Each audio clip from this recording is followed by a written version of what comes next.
Hello दोस्तों, welcome back to my channel. आज के वीडियो में मैं आपको मेरी ऑप्शन बाइंग और ऑप्शन सेलिंग की पोजीशन दिखाऊंगा। मैंने एग्जैक्टली एंट्री कहाँ पे ली, मेरा एसएल कितना था या फिर मेरा टारगेट कितना था, मैं आपके सामने शेयर करूंगा। सो वीडियो एंड तक देखो और अगर कहाँ पे भी कुछ भी डाउट आता रहेगा तो आप मुझे कमेंट कर सकते हो। ओके, सो आज का वीडियो के लिए आज मेरे पास सिर्फ 30 मिनट्स है। 30 मिनट्स में मुझे वीडियो बना के एडिट करके पोस्ट करनी है। सो अगर कुछ गलतियाँ हो गई रहेगी तो माफ़ कर दो या फिर मुझे कमेंट करके बता भी सकते हो। तो मैं आपको पहले मेरे ऑप्शन बाइंग की पोजीशन दिखाऊंगा और उसके बाद में मैं आपको मेरे ऑप्शन सेलिंग की पोजीशन दिखाऊंगा। ठीक है। सो स्टार्टिंग में मैंने ऑप्शन बाइंग में, जैसे कि मैंने एक परसों एक एनालिसिस का वीडियो बना था। परसों या आई थिंक कल के दिन मैंने एक एनालिसिस का वीडियो पोस्ट किया था। अगर मार्केट ये लेवल के नीचे जा रहा है, मार्केट अगर ये लेवल के नीचे जा रहा है तो मेरे लिए नेगेटिव है। मैं 15 मिनट का कैंडल का वेट करूंगा। सो जैसे मार्केट ने फर्स्ट 15 मिनट कैंडल बनाया, उसके बाद मार्केट थोड़ा अप गया, वापस नीचे है, मगर मार्केट ने फोर्थ कैंडल पे लो ब्रेक किया, राइट। सो जैसे लो ब्रेक किया मैंने एंट्री ली और उसके बाद मैंने पहला जो मेरा एसएल थोड़ा बड़ा रखा था, क्योंकि मार्केट वॉलेटाइल है और इंडिया विक्स अगर देखोगे तो ऑलमोस्ट 20 प्लस जा चुका है। ठीक है। सो एसएल थोड़ा मैंने बड़ा रखा था यहाँ तक, और बाद में यहाँ तक जाते थे एकदम कम्प्लीटली साइडवेज था। ऑप्शन बाइंग में सच कुछ प्रॉब्लम नहीं हुआ, यहाँ तक भी कुछ प्रॉब्लम नहीं था, क्योंकि इंडिया विक्स बढ़ रहा था मगर मार्केट है वहाँ पे था। ओके, सो इसकी वजह से ज़्यादा एसएल बड़ा नहीं हो रहा था। मगर जब भी मार्केट ने ये वाला जो ग्रीन कैंडल बनाया, तब जाके मैंने मेरी पोजीशन है वो एग्जिट कर दी। और सेम पोजीशन मैंने मेरे प्रीमियम मेंबर ग्रुप के साथ भी शेयर की थी। मैंने टोटल 2 लॉट पुट बाई किया था निफ्टी में और 1 लॉट पुट बाई किया था मैंने सेंसेक्स में।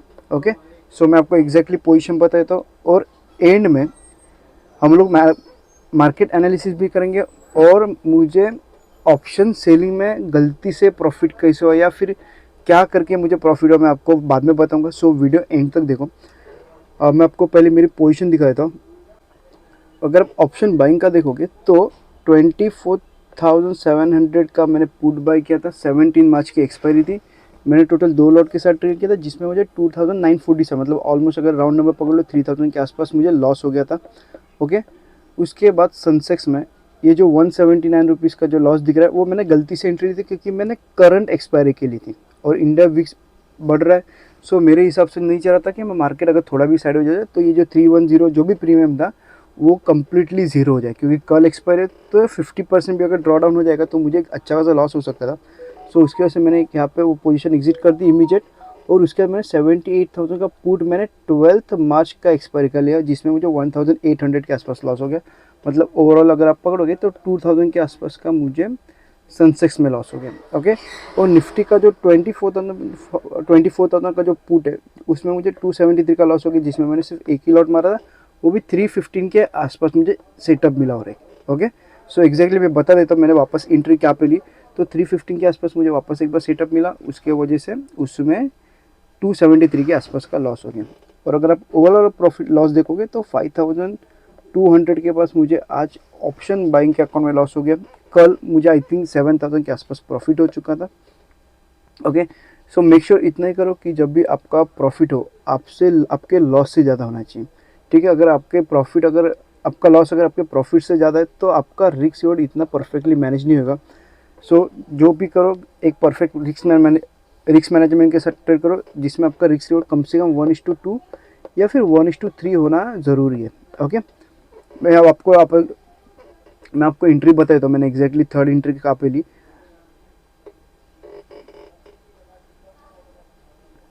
एज पर सेटअप जो मैंने 315 के आसपास मैंने एंट्री ली थी, जैसे ये बड़े रेड कैंडल का जैसे लो ब्रेक हुआ मैंने एंट्री ली और उसके बाद मार्केट सडन रिवर्स हो गया और मैंने आई थिंक 325 के आसपास मैंने मेरी पोजीशन वो इमीडिएट स्क्वायर ऑफ कर दी। ठीक है, मैं चाह रहा था कि मैं शायद से मैं कैरी फॉरवर्ड करूँ, मगर ऑलरेडी 2 दिन गैप डाउन हुआ है। सो इसके वजह से वापस थर्ड डे अगर बड़ा गैप डाउन होने का ये थोड़ी चांसेस कम है, इसके लिए मैंने वापस कैरी फॉरवर्ड की नहीं। वही चीज़ मैं आपको मार्केट एनालिसिस में बताऊंगा। सो वीडियो एंड तक देखो, क्योंकि एक अच्छा सेटअप शायद से मिलने वाला है। सो हम लोग वही हिसाब से ट्रेड करने वाले हैं। अभी मैं आपको मेरी ऑप्शन सेलिंग की पोजीशन दिखाता हूँ, जहाँ पे मुझे एक अनवांटेड बोल सकते हैं हम लोग को मुझे प्रॉफिट मिला है। सो एग्जैक्टली कहाँ पे क्या हुआ मैं आपको बताऊंगा। ऑप्शन सेलिंग के अकाउंट में सेम जगह पे जैसे ये रेड कैंडल का एक लो ब्रेक हुआ, यहाँ पे मैंने एंट्री ली और जो एग्जिट था मेरा सेम यही लेवल पर मेरा एग्जिट हो गया। मगर अगर आप मेरी पोजीशन देखोगे तो मुझे 4700 के आसपास का प्रॉफिट मिला। ओके, स्टार्टिंग में 5200 मिला था, इसमें भी सेम 315 के आसपास मुझे एंट्री मिली, जिसमें आई थिंक मेरा 500 के आसपास का लॉस हो गया था। सो स्टार्टिंग में मुझे 5200 प्लस का कुछ तो प्रॉफिट हुआ था। सो एग्जैक्टली कैसे हुआ मैं आपको बताता हूँ। अगर आप मेरा प्रॉफिट पोजीशन देखोगे तो 24,100 का जो कॉल है वो मुझे एक्चुअली सेल करना था, और 24,650 का जो कॉल है वो मुझे बाय करना था। ठीक है, इतना तक समझ में आया। सो मैंने जब भी एक बास्केट ऑर्डर लगाया तो सेल के बदले गलती से बाय हो गया। ओके, जहाँ पे हम लोग क्लिक करते हैं वहाँ पे गलती से मेरा सेल के बदले बाय पे क्लिक हो गया, और ये भी बाय के बदले बाई क्लिक हुआ। सो दोनों मेरी पोजीशन जो बाइंग में थी मैंने देखा ही नहीं था। मैं जैसे बता, मैं जब एंट्री लेता हूँ मैं पोजीशन देखता नहीं कि कितना प्रॉफिट है, 1000 रुपीज़ प्रॉफिट हुआ है, 2500 कितना भी प्रॉफिट हुआ मैं देखता नहीं। मैंने एंट्री लिया, अगर मेरा एसएल आता है तो मैं देखता हूँ, या फिर जैसे जैसे मार्केट ट्रेल होते रहेगा मैं मेरे स्पॉट के चार्ट पे देखता रहता। मैं इस पे चार्ट पे कुछ देखता नहीं, मेरा प्रॉफिट कितना हो या मेरा लॉस कितना हो मैं देखता भी नहीं हूँ। सो जैसे मुझे मेरी पोजीशन यहाँ पे एग्जिट करने के लिए आए, तभी मैंने पोजीशन एग्जिट किया, तभी मैंने देखा कि 5200 का प्रॉफिट कैसे हो रहा है। सो मुझे लगा अगर दोनों साइड का विक्स बढ़ रहा है इसकी वजह से शायद से कुछ हुआ रहेगा, मगर बाद में एकदम देखा तो पता चला कि मैं दोनों पोजीशनों मैंने बाई करके रखी थी। ठीक है, सो उसके वजह से यहाँ पे मुझे स्टार्टिंग में 5200 के आसपास का प्रॉफिट मिला, और उसके बाद जैसे ये लो ब्रेक हुआ मैंने यहाँ पे बाई किया, और एक सेम जगह का मैंने यहाँ पे एक सेल किया। ठीक है, उसमें 500 के आसपास का लॉस हो गया। मैं आपको एक बार चाहिए तो ऑर्डर हिस्ट्री दिखाई दो, तो यहाँ पे देखोगे तो दोनों बाय हो चुका था। ठीक है, 25,400 का कॉल भी बाय हो चुका था, 24,650 का कॉल भी मेरे हिसाब से बाय हो चुका था। सो उसके वजह से जैसे मैं पोजीशन एग्जिट किया, अगर यहाँ पे देखोगे आपको दोनों जगह पे सेल दिखाई देगा। तो इसकी वजह से जो प्रॉफिट हुआ वो टोटल आज का प्रॉफिट है ऑप्शन सेलिंग के अकाउंट में 4700, जो कि अनवांटेड प्रॉफिट बोल सकते हैं, या फिर जो गलती से प्रॉफिट हुआ हो, क्योंकि ये प्रॉफिट से क्योंकि ये प्रॉफिट से मैं इतना ज़्यादा खुश नहीं हूँ, क्योंकि जो हुआ मेरे गलती से प्रॉफिट हुआ। ठीक है, अगर ये प्रॉफिट नहीं होता तो मेरे अकाउंट में, ये अकाउंट में 1700 से लेके 2400 के आसपास का दो लॉट पे लॉस होता था। ठीक है, सो ऑप्शन सेलिंग में 2400 के आसपास लॉस होता था, और ऑप्शन सेलिंग में, ऑप्शन बाइंग में मुझे 5000 के आसपास का लॉस। मतलब आज का अगर आप टोटल लॉस दो के हुए तो 7500 के आसपास मेरा लॉस था। कल के दिन 11700, मतलब ऑलमोस्ट 12000 के आसपास का प्रॉफिट था। सो जहाँ पे आज मुझे 7500 के आसपास का लॉस होना चाहिए था, वहाँ पे आज मुझे मेरा अकाउंट सिर्फ 500 रुपीज़ लॉस में निकल गया, अगर दोनों का मिला के देखोगे तो। ठीक है, सो ठीक है, कोई नहीं, अगर आप बिंदास ट्रेड करोगे या फिर सब जो है ऊपर वाले के हाथ में। अगर आप ऊपर वाले का आपको लॉस देना है तो कैसे भी देगा, और अगर आपको प्रॉफिट देना चाहते हो कैसे हुआ, जैसे आज मेरे अकाउंट में गलती से बाय हो गया, सो हमेशा कभी ना कभी वो गलती से बाय भी हो सकता है। ठीक है, सो अब हम लोग को क्या करना है, हम लोग को अपना एक डिसिप्लिन फॉलो करना है। जो हम लोग की स्ट्रैटेजी है उसको ब्लाइंडली ट्रस्ट करना है, भले ऐसे गया तो भी चलेगा, और जब भी टारगेट लेंगे तो जब तक हम लोग की स्ट्रैटेजी एग्जिट ना बोले तब तक हम लोग अपनी पोजीशन है वो एग्जिट नहीं करेंगे। थोड़ा ज़्यादा प्रॉफिट दिखा एग्जिट करेंगे तो मतलब नहीं, जब तक स्ट्रैटेजी हम लोग को हम लोग को एग्जिट नहीं बताया तब तक हम लोग एग्जिट नहीं करेंगे। ठीक है, अभी हम लोग एक सिंपल मार्केट एनालिसिस करके दिखाता हूँ, क्योंकि अगर आप देखोगे तो मार्केट ने बैक टू बैक 2 दिन गैप डाउन ओपन होके एक रेंज बाउंड में गया। एक 22 मार्च को भी हुआ, और आज भी एक 4 मार्च को भी सेम हुआ। एक गैप डाउन ओपन होके एक मार्केट कम्प्लीटली साइडवेज हो गया था। जैसे कि मैंने कल के वीडियो में बोला था, इंडिया विक्स हाई, तो मार्केट मोस्टली एक साइडवेज मार्केट या फिर रेंज बाउंड में मार्केट में रह सकता है। सो हम लोग मार्केट एनालिसिस भी वही तरह से करेंगे। मैं एक सिंपल रखूँगा कि बैक टू बैक 2 दिन गैप डाउन ओपन होके मार्केट ने कहाँ पे मोमेंटम नहीं किया।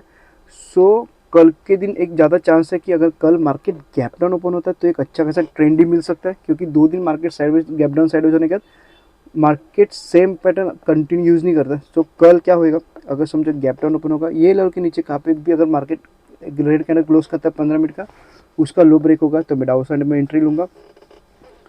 स्टार्टिंग में 15 मिनट का हाई का कैंडल का मेरा ऐसे होगा, मैं मैक्सिमम जैसे कि इंडिया विक्स 20 पे, तो मैं मैक्सिमम 3 बार एंट्री लूँगा। ठीक है, सेम जगह पे। अगर यहाँ पे एंट्री लेने का अगर एस गया तो एक एंट्री हो गया, सेम जगह पे अगर हो गया तो सेकेंड एंट्री होगी, थर्ड जगह पे हो गया तो जैसे वापस आएगा तो मैं थर्ड बार एंट्री लूँगा। मगर थर्ड बार जब एंट्री होगा तब प्रॉफिट होने का चांसेस मेरे हिसाब से ऑलमोस्ट ना के बराबर होगा। फर्स्ट एंट्री में एसएल गया, सेकंड में अगर प्रॉफिट मिला तो एक अच्छा खासा प्रॉफिट मिल सकता है। सो हम लोग ट्राई करेंगे, जैसे ये लो ब्रेक होगा या फिर ये लो के नीचे मार्केट ओपन होगा तो 15 मिनट का रेड कैंडल देखूंगा, उसका लो ब्रेक होगा तो मैं एंट्री लूँगा। इनिशियल एसएल अपना ये रहेगा। उसके बाद अगर समझो लो ब्रेक होने का 15 मिनट का वापस एक रेड कैंडल यहाँ पे बनता है, तो जो मेरा एसएल ये था वो कट करके जो मेरा एसएल है वो सेकंड कैंडल के हाई पे मैं अपना एसएल लगाऊंगा। ठीक है, डाउन ट्रेंड में सिंपल रखूंगा। और अप साइड में कल अभी से मैं बता नहीं पाऊंगा क्योंकि मार्केट के डिपेंड करता है। अगर समझो स्टार्टिंग में अगर प्रीमियम डीके होते रहेंगे ना तो समझ जाओ कि मार्केट शायद से अप साइड भी जा सकता है। ठीक है, सो अभी फिलहाल तो मैं मार्केट डाउन ट्रेंड के लिए बता सकता हूँ कि मेरे हिसाब से मार्केट ये लेवल के नीचे कहाँ पे भी गैप डाउन ओपन हो रहा है या फ्लैट ओपन है, ये लेवल ब्रेक कर रहा है तो हम लोग डाउन साइड के लिए एंट्री ले सकते हैं। और अप साइड के लिए मैं क्यों ना बोल रहा हूँ, क्योंकि समझो फ्लैट ओपन होकर अगर ये लेवल भी ब्रेक हुआ तो आपको मल्टीपल सपोर्ट्स मिलेंगे, रजिस्टेंस फेस होगा, एक यहाँ पे फेस होगा, एक तो ऑलरेडी आप मार्केट यहाँ पे देखोगे तो ऑलरेडी यहाँ पे एक सपोर्ट है, रजिस्टेंस है, तो यहाँ पे एक रजिस्टेंस है, यहाँ पे एक रजिस्टेंस है, यहाँ पे रजिस्टेंस है। तो मार्केट कहाँ तक मोमेंटम कर सकता है बोल नहीं सकता, मगर अगर मार्केट एक गैप ओपन होकर अगर ये लेवल के ऊपर एक 15 मिनट का कैलेंडर क्लोज करता है और उसका हाई ब्रेक होगा, हम लोग अपसाइड की एंट्री ले सकते हैं। लो एसएल होगा और जो ट्रेलिंग एसएल है वो स्ट्रिक लेगा, इसके ऊपर अगर कोई भी एक 15 मिनट का कैंडल क्लोज होगा, जो एसएल इनिशियल एसएल था वो कट करके हम लोग अपना एसएल है वो यहाँ पे रख सकते हैं। ठीक है, मगर अपसाइड में मेरे हिसाब से मार्केट कल भी साइडवेज हो सकता है क्योंकि मार्केट इंडिया विक्स बहुत हाई जा चुका है, तो उसको ड्रॉप होने के लिए मार्केट को साइडवेज लेके जाना ज़रूरी है। ठीक है, सो अभी भी आपको और आज आपको कितना प्रॉफिट हो या कितना लॉस हो गया आप मुझे कमेंट करके बता सकते हो। और ये वीडियो अच्छा लगे तो आप कमेंट भी कर सकते हो। धन्यवाद।